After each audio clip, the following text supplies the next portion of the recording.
Hoy vengo a ti, Señor Jesús,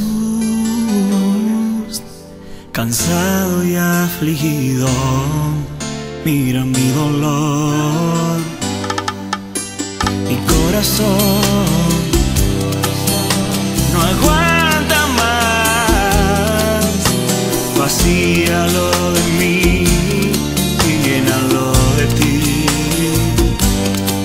Refúgiame en tus brazos y guía mis pasos, llévame en tus alas y vuela muy alto. Oh, oh. Espíritu Santo, hoy te estoy llamando en este momento que casi desmayo. Espíritu Santo, tú eres mi amigo, mi fiel compañero, alumbras mi camino.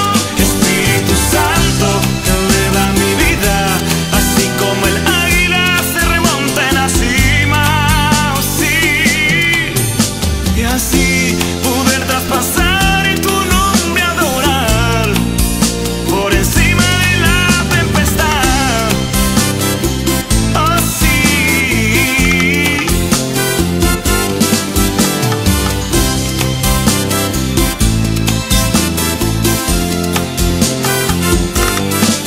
Refúgiame en tus brazos y guía mis pasos, llévame en tus alas y vuela